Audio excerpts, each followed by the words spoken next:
G'day, I'm Tony Lemke. I'm a GP in Austenville in far north coast of New South Wales. Austenville's up near Byron Bay, above in the hinterland above the town of Ballina. Ballina, as you know, is most famous as a fishing village, and they've erected a huge monument to celebrate their major industry, and the big prawn is something you need to visit when you're in Ballina. If you're in Austenville, not to be outdone, the Chamber of Commerce have erected their own monument to the major demographic and industry in our town. So this is the main street of Austenville. If you come soon, you may have missed the Austenville show. There's Bob Wilson and Chook Fowler preparing for the show, but next month it's time for the premier event on the Austenville calendar, the Austenville Gopher Fest, when our community get out and celebrate their skills in riding gophers. Don't miss it. All right, I have the opportunity to serve the Austenville community through the Austenville Clinic, where I work with my colleagues. I've been there for 25 years now. I've also had the opportunity to be chair of the North Coast Primary Health Network, which gives me some protected time to think about systems and the health system in general. And I'm most proud of having been Sydney Uni Donkey Kong Medical Society champion in 1983. So what do we want from our healthcare system? How can we design the healthcare system to best achieve those aims? Now, the WHO says the healthcare system aims to promote, restore, maintain health by making sure that every person and their family can access the resources and care that they need when and where they need it. This mission for the healthcare system is sometimes now expressed as the quadruple aim, which is 1, how do we improve health outcomes for the patients we serve? 2, how do we improve the experience of receiving care for those patients? 3, how do we improve the experience of clinicians in delivering that care? And 4 is, how do we live a better value or improve the bottom line or improve the cost of the system? That's the quadruple aim. It's expressed differently everywhere you read it, but they're the 4 key principles: how to improve health outcomes, improve the experience of care for patients and clinicians, and improve value. When we're trying to solve that, we need to be pretty clear about who we're caring for. And the Austenville community reflects the Australian community in that increasingly we're caring for people who are older and people with more complex and chronic conditions. We know that in my practice about 50% of the patients have multiple comorbidities, and we know that the healthcare dollar is going to fall off the fiscal cliff anytime soon if we don't do something to bend the costs of caring for all those people with multimorbidities. So it's one of the aims of the healthcare system. Now, it's important that we get this right.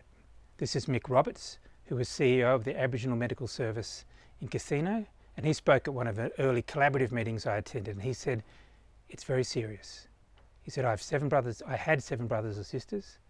5 of those have already passed away. In my community, I'm considered an elder, and I'm 55. Of my colleagues I went to preschool with, 72% of those have already passed away. We need to work out how to get it right, how to have a health system that delivers good health outcomes to people with multimorbidities and chronic conditions, as well as to other people with acute medical conditions, and maintaining routine health. It's really important that we get it right. Mick now owns the Gonna Wannabe Cafe in South Lismore. If you're down there, you can call in and say hello to Mick and hear his stories for himself. So one of the models that we might consider to solve this problem of making a health system that works to allow everyone in the community and their families and carers to access the healthcare that they need is by looking at what we call a person-centred health system. And a person-centred health system is able to look after our patients who are crying out for a health system that delivers the sort of care that they need. It enables clinicians to work in an environment that allows them to use their skills and deliver the sort of care that they want to deliver to their patients. And by bending the cost curve, it can make our funders happier.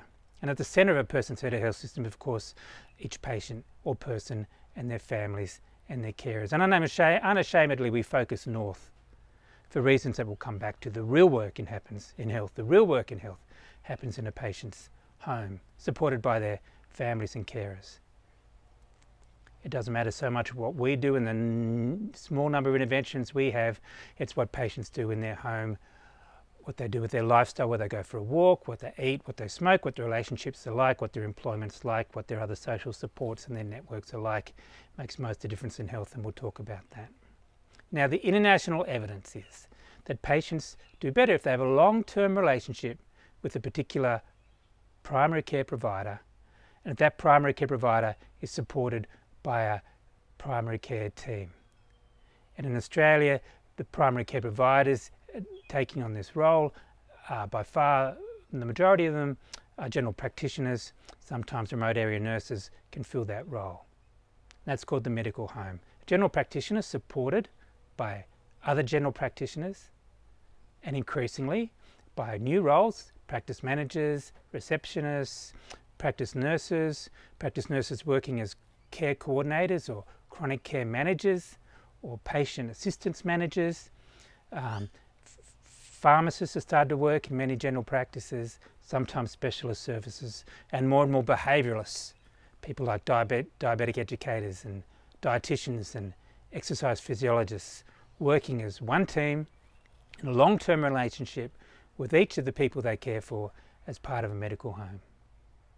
Now, not all services can or should be provided within the medical home under that one roof, and the medical home team acts as a gateway to other services that some patients will require in the community, making sure they can access the care that they need, and this includes allied health providers, physiotherapists, psychologists, pharmacists, diagnostic imagers, medical specialists, and other services such as Meals on Wheels and nursing in the home and other care that's provided to the patients in what we call the medical community or the medical neighbourhood. And of course, some patients for some periods of their care will require the more specialised services that are required in secondary and tertiary hospitals, completing our medical neighbourhood. Now, in defining a person-centred health system, one of the keys is that each person in their family should be able to access the care team that they need, that this team should be of high quality and they should act in a joined-up way. Care should be experienced as integrated. So forming an integrated care team for some people only involves the general practitioner. They're having preventative health, they're keeping well, they're managing themselves well at home, and the team is small.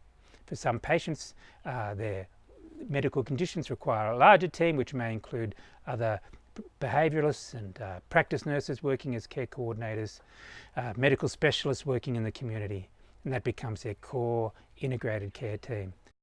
For a brief period of time, patients require care delivered in hospitals. Ideally, the community team, the core team, the care that's consistent longitudinally over time, including the primary care provider, the GP, have in-reach into that hospital to influence the care and to be sure that when the patient is discharged from hospital, that the community is ready to receive them and have the skills in place. And then the team contracts as the patient's medical conditions improve or the level of care changes over time. Instead of being transferred from one team to another team, as we might see in some systems or in some hospitals, you can come in with chest pain, be seen by the ED team, transferred to the cardiology team decide that it's not cardiac, so you transferred to the gastroenterology team, they decide that it's not your GIT, so you transfer to the geriatrics team, and then they don't know what's wrong, or they may know what's wrong, and then you discharge back somewhere out there in the community. Who knows what happens then. Ideally, the patient would experience a core team that would expand and contract in the skills and services it can provide over time, but there'd be some continuity and care and longitudinal relationships over time to support that. So all the layers of the health systems are important. The aim of a person-centred health system is to strengthen each layer so that less people filter out to the outer layers to receive care, keeping those specialist layers and those hospital layers free for people when they really need them. A service that focuses resources in the centre of the system as care is delivered closer to the patient in their home. It is patient preferred. Nobody really wants to be in hospital. People prefer to be at home. It is more effective to deliver care closer to the patient earlier in the disease process. It is certainly less expensive. Did you know that it is cheaper to see your general practitioner once a week for a whole year, 52 times, than it is to be admitted to hospital for one day? For one day. So the more services we can deliver in the community closer to the patient's home, the more efficient it is, the less expensive it is. Closer to the centre of the circle, it is more whole person care, more comprehensive care, outer layers of the circle more disease specific, and therefore closer to the centre of the circle more generalist, the outer layers of the circle more specialised. There's a role for all parts of the health system. The outer layers should support the inner layers to build their capacity to look after people more effectively and to keep them as much as possible within those inner layers, to free up the outer, more specialised layers to see those patients who really need those care. Everybody working at the top of their licence in a team-based approach. Now, why do we know that this system works built on primary care? And we know from the work of Professor Barbara Steinfeld and many, many others that in chronic disease management in particular, the most efficient and effective health systems are not produced, better outcomes are not produced by more investment in hospitals, more investment in specialised care, more investment in diagnostic imaging, more invested in pharmaceutics. Better outcomes are produced by more investment and better delivery of primary care services. In fact, the recent studies show that if we want to increase hospital admissions, if we want more and more people in hospital, the way to do that is to build more hospital beds. That's number one. The second way is to build more disease-specific teams operating out of hospital that focus on special diseases and coordinate care from the hospital level. That's a way of bringing more people into hospital. And the third way is to draw people away from their normal primary care providers, from their normal general practice, and deliver more services near the hospital. So if we want to increase the cost to our society, have less good outcomes, and to improve the number of hospital admissions, we should build more hospital beds, have more disease-specific clinics in the hospital, and draw people more and more away from their general practitioner. Instead, we should, of course, be investing in putting resources as part of the medical home team and delivering them in the community where it's patient preferred, more effective and more efficient. So why is primary care investment, why does it produce better outcomes? And part of the reason is this: if we were to look at, and studies have looked at, what makes a difference to a patient's health outcome, what makes a difference to their health outcome, about 11% of that can be attributed to the medical care that they receive. Only 11%. And the rest is due to a combination of other factors, as outlined here. Now, if we could, we're responsible for that medical care. If we could take more and make more and more difference to this other section, the individual behaviour section, then we're getting much better bang for our buck. And the individual behaviour section, of course, is what happens in the patient's home. And so we need, as doctors and as people working primary care, to be teachers, to be coaches, to be cheerleaders, to assist patients to live in ways that optimise their health. So the real work in chronic disease management is done by our patients and their families. And I'm indebted to Doug Eby and the South Central Foundation for this slide that they have prepared, that we act in health as if all medicine is like the acute medical system. So if I was to walk out of my home today and get run over, which has been unlikely out here, but run over by a bus, and unconscious, my outcome is determined by the health system entirely, nothing to do with me. It depends how quickly the ambulance can get there, how effective they are in ED, the skills they have in ICU. My outcome is dependent on the system. And we act like all health is like that what matters is what the doctors do or the nurses do. But in fact, for complex and chronic conditions, for long-term medical conditions, the outcome is really determined by the patients and their family.